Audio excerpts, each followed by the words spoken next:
ఒకవైపు రష్యా దండయాత్ర, మరొక వైపు ఆర్థిక సంక్షోభం నేపథ్యంలో యుక్రెయిన్ పరిస్థితి దిగజారుతోంది. ఇన్నాళ్ళు యూరోపియన్ దేశాలు, అమెరికా అండతో రష్యాను ధీటుగా ఎదుర్కొన్న యుక్రెయిన్ ఇప్పుడు అనేక అంతర్గత సమస్యల బారిన పడింది. మునుపటిలో అమెరికా నుంచి ఫండ్స్, ఆయుధాలు రావడం లేదు. యూరోపియన్ దేశాల అండ కూడా నామమాత్రంగానే అందుతోంది. దాంతో క్షిపణులతో విరుచుకుపడుతున్న రష్యాను ఎదుర్కోలేక చతికిల పడే పరిస్థితి ఏర్పడినట్లుగా వార్తలు వస్తున్నాయి. ఇన్ని అనార్థాల మధ్య యుక్రెయిన్ అన్ని రకాలుగా నష్టపోయింది. వ్యాపారం, వాణిజ్యం పూర్తిగా పడిపోయింది. ఇన్నాళ్ళు ప్రపంచానికి వంట నూనెలు కూడా సప్లై చేసిన యుక్రెయిన్ ఇప్పుడు తానే వంట నూనె కోసం ఎదురు చూస్తోంది. ఇన్నింటి మధ్య యుక్రెయిన్ లో ఒక వ్యాపారం మాత్రం 3 పువ్వులు 6 కాయలుగా కొనసాగుతోంది. అది యుక్రెయిన్ కమర్షియల్ సరోగసీ, అంటే వాణిజ్యపరమైన గర్భధారణ. పిల్లలను కనలేని వారికి పిల్లలను కనిపెట్టడం అన్నమాట. ఈ పనిని పలు దేశాలు అనైతికంగా భావించినా యుక్రెయిన్ లో మాత్రం చట్టబద్ధంగా కొనసాగుతోంది. ఇక్కడి మహిళలు విదేశాల నుంచి వచ్చే సంతానం లేని దంపతులకు పిల్లల్ని కనిపెడతారన్నమాట. దీనినే కమర్షియల్ సరోగసీ అంటారు. ఇందుకోసం సుమారుగా మన కరెన్సీలో చూస్తే గనక 40 లక్షల రూపాయలు వసూలు చేస్తారు. అయితే ఇది గత 2 ఏళ్లుగా చూస్తుండగానే ఇంతింతై వటుడింతై అన్నట్లుగా ఎదిగింది. యుక్రెయిన్ దేశంలో కమర్షియల్ సరోగసీ పరిశ్రమ బాగా వృద్ధి చెందింది. సరోగసీ ద్వారా జన్మించే పిల్లల సంఖ్య సైతం బాగా పెరిగిపోయింది. దీంతో సరోగసీ ద్వారా జన్మించిన పిల్లలను నేరుగా అమ్ముకోవడం ప్రారంభించారు. ఈ పద్ధతిని బేబీ ఫ్యాక్టరీ అని పిలుస్తున్నారు. పిల్లలు లేని వారు, సొంతంగా సంతాన ప్రాప్తి పొందలేని వారంతా కూడా ఇప్పుడు యుక్రెయిన్ కు వెళ్లడం ప్రారంభించారు. ఎందుకంటే అక్కడ చిన్న పిల్లలను కనిపెట్టడం మాత్రమే కాదు, కన్న పిల్లలను ఆ పేరుతో విక్రయిస్తున్నారు కూడా. అది చట్టబద్ధం కాదు కదా అనుకోవచ్చు. కానీ ప్రస్తుతం యుద్ధంతో చితికిపోయిన యుక్రెయిన్ కు మరొక మార్గం లేదు. సరోగసీ ద్వారా జన్మించే పిల్లల సంఖ్య సైతం బాగా పెరిగిపోతోంది. వారిని చూడడం స్థానికులకు కష్టంగా మారుతోంది.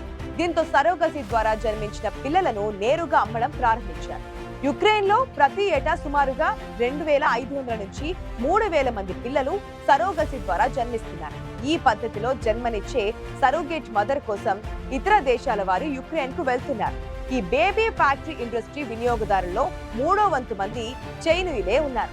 భారత్, థాయిలాండ్ దేశాలు విదేశీయులకు కమర్షియల్ సరోగసీని నిషేధించిన తర్వాత యుక్రెయిన్ ఆ స్థానాన్ని ఆక్రమించింది.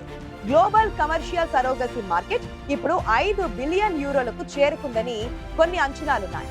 ఒప్పందం ప్రకారం హోమోసెక్సువల్ జంటలు అయితే వారు వివాహం చేసుకుని ఉండాలి. అంతేకాకుండా బంధత్వ నిర్ధారణకు సంబంధించిన ఆధారాలు కూడా ఉండాలి. యుక్రెయిన్ లో సరోగేట్ గర్భం సగటు ధర 25,000 యూరోల నుంచి 70,000 యూరోల వరకు ఉంటుంది. అంటే మన కరెన్సీలో చూస్తే అది 22 లక్షల నుంచి 61 లక్షల రూపాయల మధ్య ఉంటుందన్నమాట. దేశంలో సగం వరకు సరోగసీ గర్భాలు ఈ ప్రక్రియ కోసం దాదాపుగా 35 లక్షల రూపాయలు వసూలు చేస్తున్నాయని కీవ్లోని బయోటెక్స్కామ్ అనే క్లినిక్ చెబుతోంది. సరోగసీ పరిశ్రమపై నియంత్రణ లేదు. ఈ పరిశ్రమ వేలాది మంది తల్లిదండ్రులకు నూతన ఆశలు కల్పించినప్పటికీ 2020లో వచ్చిన కరోనా, ఇప్పుడు జరుగుతున్న రష్యా దండయాత్ర యుద్ధం వారి కలలను కల్లలు చేస్తోంది. ఎంతో మంది యువతలకు నిరాశను మిగుస్తోంది. ఇప్పటికే యుక్రెయిన్ లో సరోగసీ పరిశ్రమపై సరైన నియంత్రణ లేదు. దుర్వినియోగం, అవినీతి నిండిపోయి ఉంది. చాలా మంది యుక్రెయిన్ ను అంతర్జాతీయ ఆన్లైన్ బేబీ స్టోర్ అని కూడా పిలుస్తున్నారు. ఎంతో మంది సరోగేట్ తల్లులు తమకు రావాల్సిన చెల్లింపులను పూర్తిగా పొందలేకపోతున్నారని ఫిర్యాదు చేస్తున్నారు. మరికొందరు సరోగసీ సమయంలో భయంకరమైన పరిస్థితులను అనుభవిస్తున్నారు. యుద్ధం కారణంగా బాలింతలు, వందలాది మంది పసి పిల్లలు నర్సుల పర్యవేక్షణలో బంకర్లలో కాలం గడుపుతున్నారు.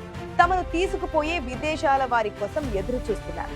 కానీ యుద్ధం కారణంగా గతంలో ఆర్డర్ చేసి అడ్వాన్సులు చెల్లించిన వారు కూడా పిల్లల్ని తీసుకొని పోయేందుకు రావడం లేదు.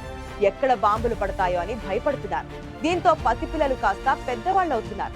పిల్లలు పెద్దగా అయితే వారిని తీసుకుపోవడానికి విదేశీయులు ముందుకు రావడం లేదు. అదో సమస్యగా మారుతోంది.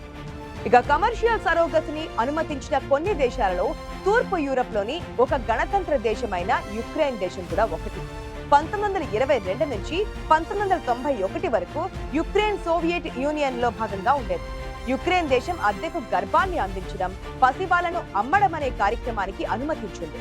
దాంతో ఈ వ్యవహారం ఒక వ్యాపారపు రంగు పులుగుతోంది. యుక్రెయిన్ లో సంతానాన్ని కొనుక్కునేందుకు చాలా కాలం నుంచి విదేశీయుల నుంచి వేలాది జంటలు వస్తుండేవి. వచ్చి రాగానే వారికి సంతాన ప్రాప్తి కలుగుతూ ఉండేది. యుక్రెయిన్ ప్రభుత్వానికి బేబీ ఇండస్ట్రీ ద్వారా పెద్ద ఎత్తున ఆదాయం కూడా వస్తూ ఉండడంతో సరోగసీ టూరిజం బాగా పెరిగిపోయింది. అందుకే యుక్రెయిన్ ప్రస్తుతం ఇంత యుద్ధంలో కూడా అంతర్జాతీయ ఆన్లైన్ బేబీ స్టోర్ గా మారిందంటే అతిశయోక్తి కాదు. ఆ దేశపు బాలల హక్కుల సంఘం ఈ అనైతిక విధానాన్ని తీవ్రంగా వ్యతిరేకిస్తోంది. బేబీ ఫ్యాక్టరీ పరిశ్రమను నిషేధించాలని డిమాండ్ చేస్తోంది. మహిళల జీవితాలతో ఆడుకునే హక్కు ప్రభుత్వానికి లేదంటూ పెద్ద ఎత్తున నిరసన ప్రదర్శనలు నిర్వహించింది. అయితే సగటు యుక్రెయిన్ మహిళ తన గర్భాన్ని 9 నెలల కోసం అద్దెకి ఇవ్వడం ద్వారా మన దేశపు కరెన్సీలో 40 లక్షల రూపాయలు సంపాదిస్తోంది. అందులో ఆసుపత్రికి, ప్రభుత్వానికి కూడా పెద్ద ఎత్తున ఆదాయం లభిస్తోంది. అందుకే ఇక్కడ ఈ పరిశ్రమ బాగా వృద్ధి చెందింది కూడా. సరోగసీ ద్వారా జన్మించే పిల్లల సంఖ్య సైతం బాగా పెరిగింది. విజిటర్స్ బాగా పెరగడంతో సరోగసీ ద్వారా జన్మించిన రెడీమేడ్ పిల్లలను మేకల్ని అమ్మినట్లుగా అమ్మడం ప్రారంభించారు. నచ్చిన రంగులో అందంగా ఉండే మగ పిల్లల అమ్మకం బాగా సాగుతూ ఉంటుంది. సరోగసీ పరిశ్రమపై ప్రభుత్వం నుంచి ఎటువంటి నియంత్రణ ఉండడం లేదు. ఈ పరిశ్రమ ద్వారా ప్రపంచ వ్యాప్తంగా వేలాది మంది సంతానం లేని తల్లిదండ్రులకు నూతన ఆశలు కల్పించినప్పటికీ వారిని కన్న మహిళలు కలలు మాత్రం కలలుగానే మారిపోతున్నాయి. సరోగసీ పరిశ్రమలో బయటకు కనిపించని బ్రోకర్ వ్యవస్థ వారిని దోచుకుంటుంది. ఎంతో మంది సరోగేట్ తల్లులకు అందాల్సిన డబ్బులు అందడం లేదు. మరికొందరు సరోగసీ సమయంలో భయంకరమైన పరిస్థితులను అనుభవిస్తున్నారు కూడా. ఆరోగ్యపరమైన చిక్కులు వారికి శాపంగా మారుతున్నాయి. గతంలో కరోనా కారణంగా, ఇప్పుడు రష్యా దండయాత్ర కారణంగా యుక్రెయిన్ దేశానికి విమానాలు నడవడం లేదు. దీంతో ఈ మహిళలకు కొత్త చిక్కులు వచ్చి పడుతున్నాయి. ఇప్పటికే తమకు సంతానం కోసం బుక్ చేసుకున్న తల్లిదండ్రులు ఇప్పుడు ఆ దేశానికి వచ్చేందుకు విమానాలు నడవడం లేదు. ట్రావెల్ రెస్ట్రిక్షన్స్ బాగా పెరిగాయి. దాంతో యుక్రెయిన్ లో ఇప్పటికే పుట్టిన సరోగసీ పిల్లలు తమను తీసుకుపోయే తల్లిదండ్రుల కోసం ఎదురు చూస్తున్నారు. 9 నెలల గర్భంలో మోసిన తల్లులు వారి వెంట ఉండే వీలుండదు. దాంతో ఆ పసికందులు ఆసుపత్రిలోనే వరుసగా ఉన్న ప్లాస్టిక్ మంచాలపై ఎదురు చూస్తున్నారు. ఆసుపత్రి సిబ్బంది వారిని బాగానే చూస్తోంది. కానీ ఇందులో అంతర్లీనంగా ఉండే అనైతిక కోణం సభ్య సమాజానికి మింగుడు పడడం లేదు. ఇప్పుడిప్పుడే ప్రభుత్వం ఒక సమస్యకు ఓ పరిష్కారం ఆలోచించింది. సరోగసీ బేబీస్ ని కొనుక్కునే జంటలకు స్పెషల్ పర్మిట్స్ రూపంలో అనుమతిస్తోంది. దానికి అదనంగా డబ్బులు కూడా వసూలు చేస్తోంది. యుక్రెయిన్ లో ఈ తరహా సంతానాల విషయంలో అధికారిక లెక్కలంటూ లేవు. బేబీ ఇండస్ట్రీ గురించి బలహీనమైన చట్టాలు మాత్రమే అమలు చేస్తున్నారు. ఇందులో మధ్యవర్తుల కమిషన్లు, ఆసుపత్రుల బిల్లుల విషయంలో పెద్ద ఎత్తున అవినీతి జరుగుతున్నా ఎవ్వరూ పట్టించుకోవడం లేదు.